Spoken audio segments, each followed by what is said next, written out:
Hello everyone. ये जो video है ये जीओसी के सेकंड पार्ट है। इस वीडियो पर मैं तुम्हें कार्बानियन के बारे में जानकारी दूंगा। ठीक है। कार्बानियन की डेफिनेशन क्या होता है? All the anions in which negative charge is carried by a carbon atom is called carbanion. और प्लूरल करोगे तो कार्बानियंस आर लगा दोगे। ठीक है। For example methyl carbanion, ethyl carbanion etcetera. ठीक है। जिन जिन आनायन में, ठीक है, कार्बन आटम नेगेटिव चार्ज को कैरी करता है वही आयन को हम बोलेंगे कार्बानियन आयन। ठीक है दोस्तों, कार्बानियन जो होते हैं उनकी थोड़ा सा प्रॉपर्टीज के बारे में जान लेते हैं। ठीक है। कार्बानियन जो होते हैं उन्होंने 8 इलेक्ट्रॉन स्पेसिस होते हैं, यानी जो कार्बन आटम नेगेटिव चार्ज को कैरी करता है ना, वही कार्बन आटम के आउटर मोस्ट सेल में, ठीक है, 8 इलेक्ट्रॉन्स प्रेजेंट होते हैं। ठीक है। जो कार्बनियन के अंदर जिस कार्बन ने नेगेटिव चार्ज को कैरी करता है उसके पास 8 इलेक्ट्रॉन्स होते हैं, यानी वो इलेक्ट्रॉन रिच स्पेसिस है और इलेक्ट्रॉन रिच सेंटर है, यानी उसके पास इलेक्ट्रॉन थोड़ी सी ज़्यादा है। यानी और तुम्हें तो पता ही होगा नेगेटिव चार्ज जो होते हैं वो न्यूक्लियोफाइल होते हैं। न्यूक्लियोफाइल का मतलब है न्यूक्लियस लविंग। दोस्तों तुम्हें तो पता ही होगा जिन नेगेटिव चार्ज होते हैं उनको न्यूक्लियोफाइल बोला जाता है। ठीक है। नेगेटिवली चार्ज्ड आयन को हम न्यूक्लियोफाइल बोलते हैं। न्यूक्लियोफाइल कौन होते हैं ना? न्यूक्लियस लविंग, यानी पॉजिटिव चार्ज लविंग, यानी the charge which is opposite of positive charge, यानी नेगेटिव चार्ज को हम न्यूक्लियोफाइल बोलते हैं। यानी ये कार्बनियन जो है वो carbon atom negative charge bear करता है, इसीलिए हम उसे न्यूक्लियोफाइल भी बोल सकते हैं। फॉर एग्जांपल मिथाइल कार्बानियन वो भी न्यूक्लियोफाइल है, इथाइल कार्बानियन वो भी न्यूक्लियोफाइल है। ठीक है। अभी दोस्तों कार्बानियन की प्रॉपर्टीज तो मैंने पहला प्रॉपर्टी तुम्हें बता दिया। 8 इलेक्ट्रॉन स्पेसिस होता है, यानी जो कार्बन आटम है जो कि नेगेटिव चार्ज को बियर करता है ना, उसके पास आउटर मोस्ट सेल में 8 इलेक्ट्रॉन्स होते हैं। सो इसीलिए वो न्यूक्लियोफाइल है। ठीक है। और जेड की वैल्यू यहाँ पर क्या होता है? ठीक है, 4 होता है। 3 सिग्मा एंड 1 लोन पेयर, यानी 3 सिग्मा बॉन्ड होता है। ठीक है। और 1 लोन पेयर ऑफ इलेक्ट्रॉन्स होता है। यहाँ पर देखो 4 अगर आ जाएगा तो जेड की वैल्यू, तो हमें हाइब्रिडाइजेशन sp3 ही मिलेगा। ठीक है, sp3 मिलेगा। ध्यान से देखो, ये जो कार्बनियन होते हैं उन्होंने डायामैग्नेटिक होते हैं। डायामैग्नेटिक का मतलब ये है मैग्नेट को वो रिपेल करते हैं। ठीक है, क्योंकि उनके पास ऑड नंबर ऑफ इलेक्ट्रॉन्स नहीं होते हैं। 8 इलेक्ट्रॉन है, 8 इलेक्ट्रॉन से वो ऑड नहीं है, वो इवन है। ठीक है। सो इसीलिए कार्बनियन सारे डायामैग्नेटिक। और एक इम्पोर्टेंट बात है, कार्बनियन जो होते हैं उन्होंने किस तरह का रिएक्शन शो करते हैं। ठीक है, aldol कंडेंसेशन याद रखो, कार्बनियन ने aldol कंडेंसेशन रिएक्शन शो करते हैं, as well as Cannizzaro reaction, Perkin reaction. ठीक है, इस तरह का रिएक्शन को शो करते हैं कार्बनियन। ठीक है, यानी carbon atom carrying negative charge इस तरह का रिएक्शन को शो करते हैं। ठीक है। ठीक है, कार्बनियन की एग्जाम्पल तो तुम्हें पता ही होगा, मिथाइल कार्बनियन, इथाइल कार्बनियन। ठीक है, देखो मिथाइल कार्बनियन, इथाइल कार्बनियन। ठीक है। ठीक है, मिथाइल कार्बनियन की स्ट्रक्चर तुम ड्रॉ करोगे तो ऐसे ही कुछ होगा।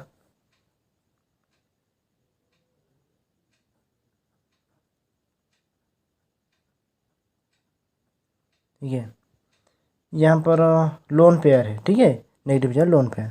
एंड इथाइल कार्बनियन की अगर स्ट्रक्चर ड्रॉ करोगे,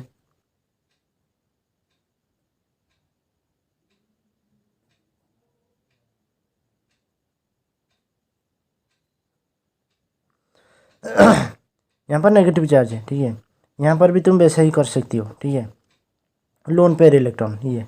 ठीक है, इथाइल कार्बनियन। ठीक है, तो तुम याद रखो जो ग्रिग्नार्स रिएजेंट, मेरे दोस्तों याद रखो जो ग्रिग्नार्स रिएजेंट होते हैं। ठीक है,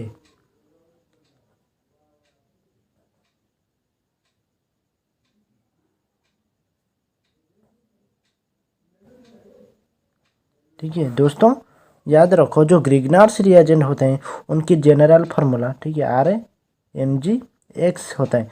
R का मतलब ये कि अल्किल ग्रुप है, Mg मैग्नीशियम है और X से ये कि हाइड्रोजन आटम है, ठीक है।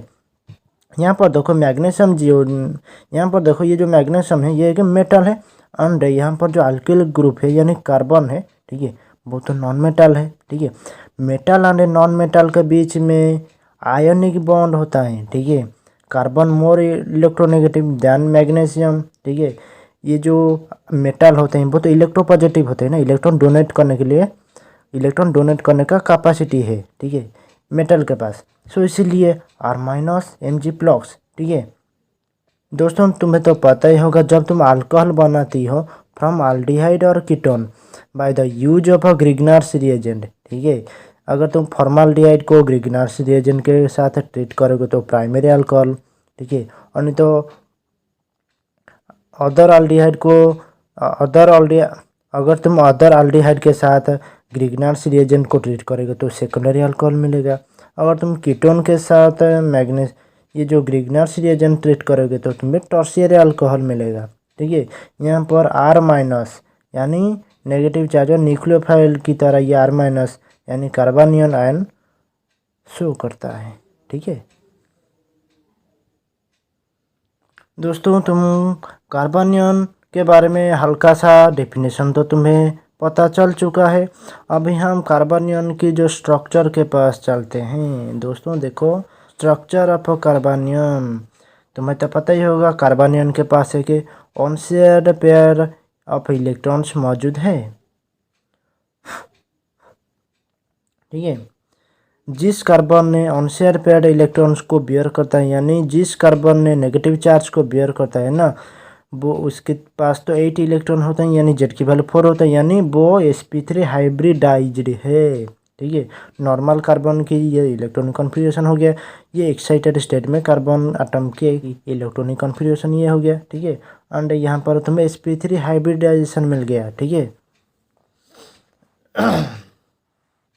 तुम्हें तो पता ही होगा, ठीक है, जब जेड की वैल्यू 4 होता है एंड सेंट्रल एटम के पास तुम्हें 3 bond pair and 1 lone pair मिलता है तो तुम्हें स्ट्रक्चर जो है और जो शेप जो है वो पिरामिडल बन स्ट्रक्चर पिरामिडल बन जाता है due to bond pair lone pair repulsion. यहाँ पर भी वैसा ही कुछ होता है, ठीक है। The shape of the anion is thus pyramidal, which is similar to that of ammonia and amines. Out of the 4 sp3 hybrid orbitals, 3 of them form sigma bond and a fourth is a non-bonding orbital containing 2 electrons। यहाँ पर देखो अगर तुम tertiary carbanion ion की structure बनाओगे, ठीक है, जिस कार्बन ने नेगेटिव चार्ज को बियर करते हैं वो तो सेंट्रल एटम होगा, ठीक है, उसके पास एक लोन पेयर है, ठीक है, यानी 2 non bonding orbitals containing 2 electrons, ठीक है। और यहाँ पर 3 अल्किल ग्रुप है, R1 R2 है और 3 Ni ग्रुप है, ठीक है। Geometry of the carbanion is stabilized by conjugation with substituent, however indifferent। मेरे दोस्त याद रखो कार्बनियन भी कॉन्जुगेशन में हिस्सा लेते हैं, कभी न जब उनके पास इलेक्ट्रॉन विड्रॉइंग ग्रुप, ठीक है, ऐसा कुछ ग्रुप होते हैं जिनके पास मल्टीपल बॉन्ड प्रेजेंट होते हैं। For example aldehyde, for example cyanide हो गया, ठीक है, सी एंड एन के बीच में 3 बॉन्ड है, ठीक है। और नहीं तो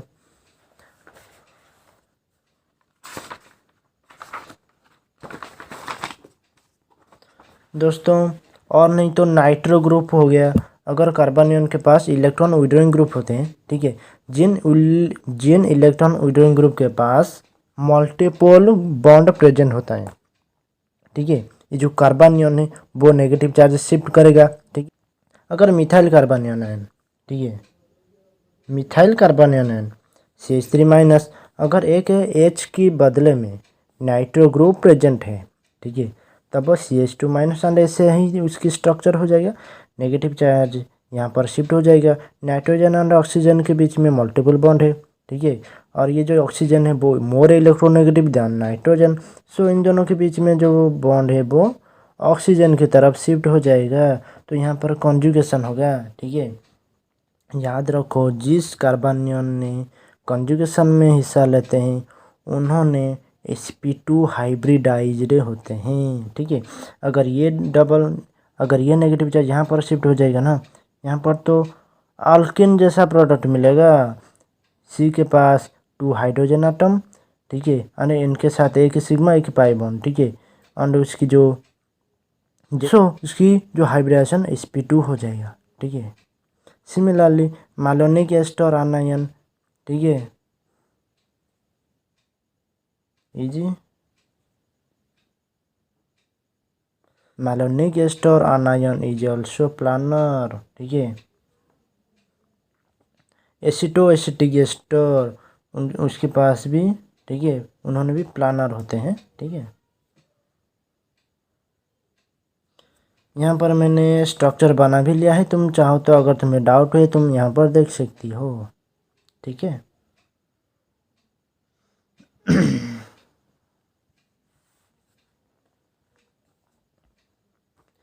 दोस्तों, अगर हम रिजोनेंस इफेक्ट को स्टडी करेंगे तो हमें ये पता लगेगा जिन कार्बनियन ने कॉन्जुगेशन में हिस्सा नहीं लेते हैं उनकी हाइब्रिडाइजेशन sp3 है। जिन कार्बनियन ने कॉन्जुगेशन में हिस्सा लेते हैं, पार्टिसिपेट करते हैं, उनकी हाइब्रिडाइजेशन sp2 है। ठीक है दोस्तों, अभी हम कार्बनियन की स्टेबिलिटी के बारे में बातें करेंगे।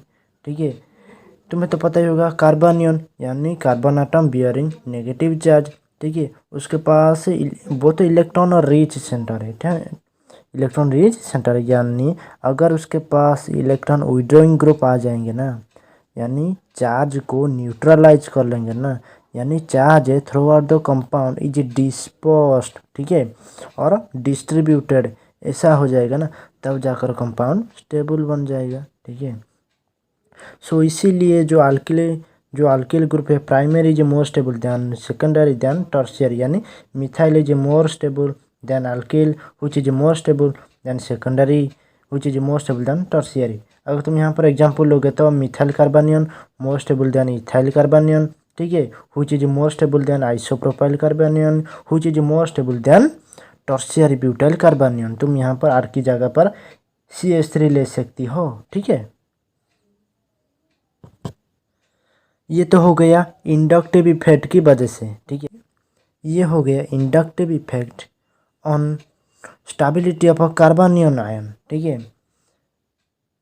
इंडक्टिव इफेक्ट यानी plus I minus I effect group यानी electron withdrawing effect group carbanion को स्टेबलाइज करेंगे। ठीक है, कार्बनियन उसके पास इलेक्ट्रॉन रिच सेंटर है। ठीक है, वो इलेक्ट्रॉन दे देगा तब जाकर न्यूट्रलाइज होगा, यानी इलेक्ट्रॉन न्यूट्रलाइजेशन प्रिंसिपल मेंटेन होगा एंड ए कंपाउंड स्टेबल हो जाएगा। ठीक है दोस्तों, अभी मैं तुम्हें बताऊंगा on the basis of resonance, यानी रिजोनेंस कैसे कार्बनियन की स्टेबिलिटी को डिफाइन करते हैं। ठीक है, रिजोनेंस यानी more the resonance more the stability. ठीक है, अगर कार्बनियन ने एक इलेक्ट्रॉन विड्रॉइंग ग्रुप के साथ अटैच हो जाएगा ना, कार्बनियन की नेगेटिव चार्ज को न्यूट्रलाइज कर लेगा, इलेक्ट्रॉन न्यूट्रलाइजेशन प्रिंसिपल अप्लाई हो जाएगा और कार्बनियन स्टेबल हो जाएगा। ठीक है, यहाँ पर देखो बेंजाइल कार्बनियन, ठीक है,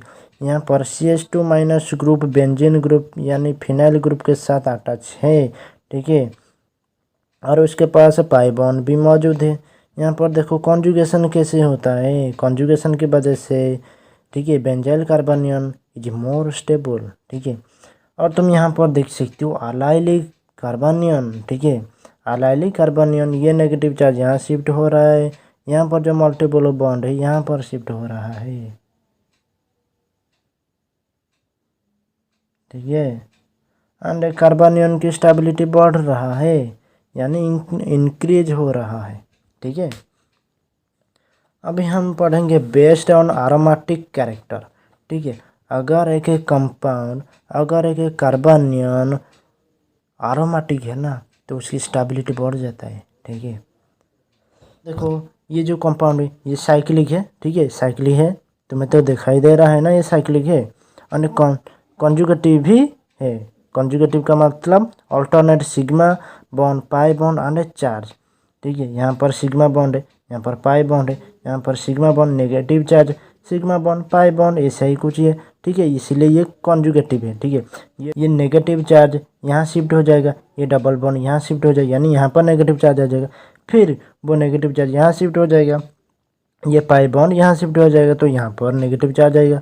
ऐसे ही कुछ यहाँ पर कॉन्जुगेशन होता है, यानी ये साइक्लिक है, कॉन्जुगेटिव है और प्लानर भी है, ठीक है। प्लानर भी sp2 हाइब्रिडाइजेशन है, ठीक है। यहाँ पर जो नेगेटिव चार्ज है, ठीक है, ये कॉन्जुगेशन में हिस्सा लगा तो कार्बोनियन की sp2 हाइब्रिडाइजेशन हो जाएगा, ठीक है। साइक्लिक है, कॉन्जुगेटिव है, प्लानर भी है and it also obeys Huckel's rule of aromaticity. Huckel's rule of aromaticity ये बोलता है कि अगर एक कंपाउंड के पास 4Na+2 पाई इलेक्ट्रॉन्स मौजूद है तब जाकर वो एरोमेटिक बन सकता है, ठीक है। यहाँ पर देखो कितना पाई इलेक्ट्रॉन है इसके पास, एक पाई बॉन्ड को 2 पाई इलेक्ट्रॉन्स, ठीक है, ये एक पाई बॉन्ड 2 पाई बॉन्ड यानी 4 इलेक्ट्रॉन्स, यानी 4 पाई इलेक्ट्रॉन, और यहाँ पर नेगेटिव चार्ज यानी एक्स्ट्रा 2 इलेक्ट्रॉन्स यानी 6 पाई इलेक्ट्रॉन्स है। 4Na+2 = 6 ही सॉल्व करोगे तो n की वैल्यू 1 मिलेगा। अगर n की वैल्यू 0 1 2 3 ऐसे ही कुछ मिलता है तब जाकर वो कंपाउंड एरोमेटिक बन जाता है, ठीक है। यहाँ पर ये कंपाउंड एरोमेटिक बन जाएगा, है। ऐसे ही और एक एग्जाम्पल, साइक्लोऑक्टा टेट्राएनिल डाइआनायन इज ऑल्सो एरोमेटिक। ये जो हुआ साइक्लोपेंटा डाइएनिल आनायन, ये भी एरोमेटिक है, अनस्टेबल है। और दूसरी एग्जाम्पल के पास हम चलते हैं, साइक्लोऑक्टा टेट्राएनिल डाइआनायन इज ऑल्सो एरोमेटिक। साइक्लोऑक्टा टेट्राएनिल आनायन, ठीक है, स्ट्रक्चर ऐसे ही है, ठीक है, ये भी एरोमेटिक है, साइक्लिक है, कॉन्जुगेटिव है, प्लानर है and also obeys Huckel's rule of aromaticity, ठीक है। दोस्तों अभी हम बेस्ड ऑन हाइब्रिडाइजेशन, ठीक है, हाइब्रिडाइजेशन इफेक्ट कैसे कार्बोनियन की स्टेबिलिटी को डिफाइन करते हैं हम जानते हैं, ठीक है। अगर एक कंपाउंड की इलेक्ट्रोनेगेटिव ज़्यादा है, ठीक है, अगर एक एटम की इलेक्ट्रोनेगेटिव ज़्यादा है और उसके ऊपर एक नेगेटिव चार्ज बियर करता है तब जाकर कंपाउंड तब जाकर वो एटम स्टेबल हो जाता है, ठीक है। एग्जाम्पल फ्लोरीन एंड ऑक्सीजन और नाइट्रोजन एटम के पास अगर नेगेटिव चार्ज होगा वो तो इलेक्ट्रोनेगेटिव एटम है तब वो स्टेबल हो जाता है, ठीक है। वैसे ही अगर मोर इलेक्ट्रोनेगेटिव एटम के ऊपर एक नेगेटिव चार्ज आ जाता है वो स्टेबल बन जाता है। यहाँ पर देखो इथाइल कार्बोनियन, ठीक है, इथाइल कार्बोनियन ये अल्केन है, ये अल्काइन है, ठीक है। इथिलीन ये एसिटिलीन, इथिलीन कार्बोनियन ये एसिटिलीन कार्बोनियन, ठीक। यहाँ पर देखो ये कार्बन एटम के पास sp3 हाइब्रिडाइजेशन है, वो नेगेटिव चार्ज को बियर करता है, ठीक है। यहाँ पर देखो इस कार्बन एटम के पास sp2 हाइब्रिडाइजेशन है, ठीक है, वो नेगेटिव चार्ज बियर करता है। यहाँ पर देखो इस कार्बन ने sp हाइब्रिडाइजेशन किया है एंड उसके ऊपर नेगेटिव चार्ज है, ठीक है। sp2 carbon atom is more electronegative than sp3 carbon atom, ठीक है। sp hybridized carbon atom is more electronegative than sp2 hybridized carbon atom, इसीलिए acetylene carbanion is more stable than ethylene carbanion which is more stable than ethyl carbanion, ठीक है। दोस्तों अभी हम देखते हैं कि फॉर्मेशन ऑफ कार्बोनियन आटम कैसे फॉर्म होते हैं, ठीक है।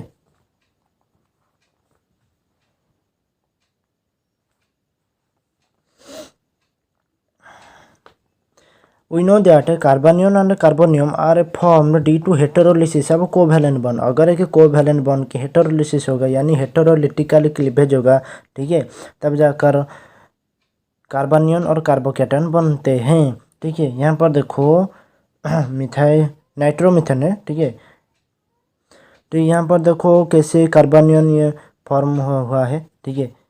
यहाँ पर जो न्यूक्लियोफाइल है OH- हाइड्रोक्सिल आयन है, ठीक है, अटैक करता है अटैक करेगा तो क्या करेगा, ये एक बेस है, ठीक है, यहाँ पर एसिडिक हाइड्रोजन को खा जाएगा यानी एसिडिक हाइड्रोजन को एब्स्ट्रैक्ट कर लेगा, ठीक है। अगर ये तो यहाँ पर हमें कार्बनियन मिल जाएगा, ठीक है। दोस्तों अभी हम देखते हैं कि रिएक्शंस ऑफ कार्बानियन कार्बानियन किस तरह का रिएक्शन को शो करते हैं। देखो यहाँ पर कॉम्बिनेशन विथ इलेक्ट्रोफाइल, ठीक है। कार्बानियन जो होते हैं वो तो न्यूक्लियोफाइल होते हैं, नेगेटिव चार्ज होते हैं, ठीक है। वो पॉजिटिव चार्ज के साथ अट्रैक्शन ही होगा, ठीक है। कंपाउंड बना लेंगे और क्या, ठीक है। कार्बोनियन के पास जो एक्स्ट्रा इलेक्ट्रॉन है वो इलेक्ट्रोफाइल की जो वैकेंट ऑर्बिटल को इलेक्ट्रॉन डोनेट कर लेगा और एक बॉन्ड फॉर्मेशन कर लेगा, ठीक है। न्यूक्लियोफिलिक डिस्प्लेसमेंट और न्यूक्लियोफिलिक सब्स्टिट्यूशन रिएक्शन में भी कार्बोनियन हिस्सा लेते हैं, ठीक है। न्यूक्लियोफिलिक सब्स्टिट्यूशन रिएक्शन भी कार्बोनियन शो करते हैं, ठीक है। ये कार्बोनियन यहाँ अटैक करेगा तो एक बॉन्ड रिप्लेस हो जाएगा, ठीक है। न्यूक्लियोफिलिक एडिशन रिएक्शंस भी कार्बोनियन ने शो करते हैं। यहाँ पर देखो, ठीक है। ये कार्बोनिल सिस्टम को ये कार्बोनियन अटैक किया, ठीक है। मैंने जब बताया था ना, formation of alcohols from carbonyl, यानी primary alcohol from formaldehyde, secondary alcohol from aldehyde and tertiary alcohol from ketone by use of Grignard's reagent, ठीक है। ये वही रिएक्शन की एग्जांपल हैं, ठीक है, न्यूक्लियोफिलिक एडिशन रिएक्शन। तब दोस्तों उसके बाद आता है रीअरेंजमेंट रिएक्शन, ठीक है। उन्होंने रीअरेंजमेंट करते हैं, यानी less stable carbanion is converted into more stable carbanion, ठीक है। रीअरेंजमेंट रिएक्शन, ठीक है। देखो ट्राइफिनाइल इथाइल कार्बोनियन ने, ठीक है, रीअरेंजमेंट कर लिया, ठीक है। यहाँ पर एक फिनाइल ग्रुप यहाँ पर शिफ्ट होगा, यानी 1 to फिनाइल शिफ्ट, ठीक है।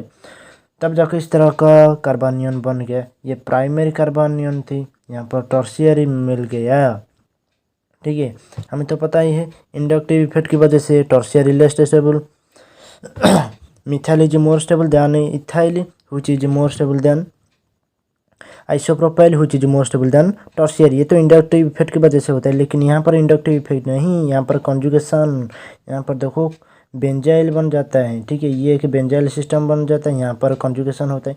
यहाँ पर ये भी एक बेंजाइल सिस्टम बन जाता है, यहाँ पर भी कॉन्जुगेशन होगा, ठीक है। दोनों तरफ कॉन्जुगेशन होगा तो उसकी स्टेबिलिटी बढ़ जाएगी, यानी नेगेटिव चार्ज बहुत ज़्यादा न्यूट्रलाइज हो जाएगा एंड कंपाउंड को स्टेबल बना देगा, ठीक है। लेकिन यहाँ पर तो कोई भी कॉन्जुगेशन नहीं है, ठीक है।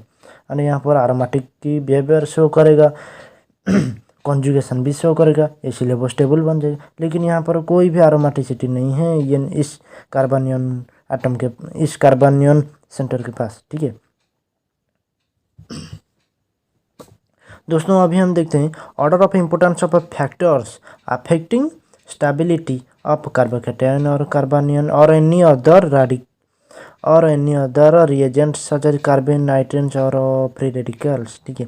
सबसे ज़्यादा पावरफुल फैक्टर जो है वो है मेजोमेरेंस और मेजोमेरिक इफेक्ट। उसके बाद आता है एरोमेटिसिटी, उसके बाद आता है रिजोनेंस इफेक्ट, उसके बाद आता है हाइपर कॉन्जुगेशन इफेक्ट और सबसे लास्ट में आता है इंडक्टिव इफेक्ट, ठीक है।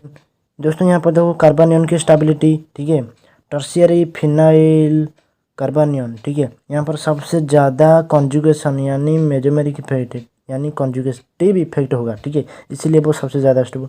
उसके बाद आता है डाइफिनाइल कार्बोनियन, ठीक है। उसके बाद फिनाइल कार्बोनियन और बेंजाइल कार्बोनियन, ठीक है। उसके बाद आता है अलाइलिक सिस्टम और उसके बाद आता है मिथाइल, उसके बाद इथाइल, उसके बाद आइसोप्रोपाइल, उसके बाद टर्शियरी और ब्यूटाइल, ठीक है।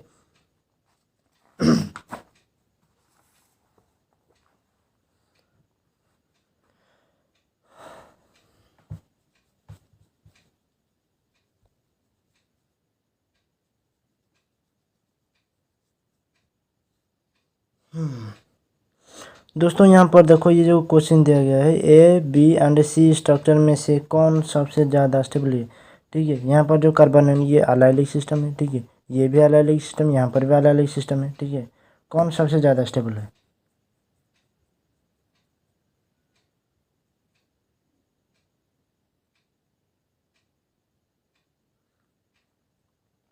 यहाँ पर answer B greater than A greater than C, B सबसे ज़्यादा स्टेबल है, उसके बाद ए आता है, उसके बाद सी आता है। क्यू वाई यहाँ पर देखो ये अलाइलिक सिस्टम है और ये प्राइमरी है, ठीक है। अलाइलिक है स्टेबल है, ये प्राइमरी है स्टेबल है। लेकिन ये देखो ये तो अलाइलिक है, ठीक है, अलाइलिक है स्टेबल है, लेकिन ये तो सेकेंडरी है, सेकेंडरी तो लेस स्टेबल देन प्राइमरी होते हैं। और ये तो टॉर्सियर है, अलाइलिक है, हाल लिखते हो, सब के सब प्रेजेंट है। ये टर्शियरी तो लिस्ट स्टेबल होते हैं, सेकेंडरी तो इंटरमीडिएट होते हैं, और प्राइमरी तो मोर स्टेबल होते हैं इन केस ऑफ कार्बोनियन। ठीक है, इसीलिए BAC, ठीक है, स्टेबिलिटी ऑर्डर BAC हो जाएगा।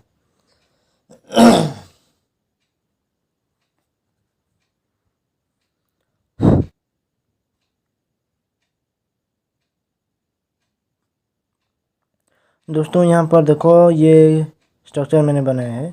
ठीक है, ये बेंजाइल कार्बोनियन है। ठीक है, बेंजाइल की पारा पोजीशन पर नाइट्रो ग्रुप है, पारा पोजीशन पर आल्डिहाइड ग्रुप है। ठीक है, CHO पारा पोजीशन पर हाइड्रोक्सिल ग्रुप है, यहाँ पर पारा पोजीशन पर मिथॉक्सी ग्रुप है, यहाँ पर पारा पोजीशन पर मिथाइल ग्रुप है, यहाँ पर पारा पोजीशन पर हालोजन यानी क्लोराइड ग्रुप है। कौन सबसे ज़्यादा स्टेबल? ये हो गया ABCDEFG।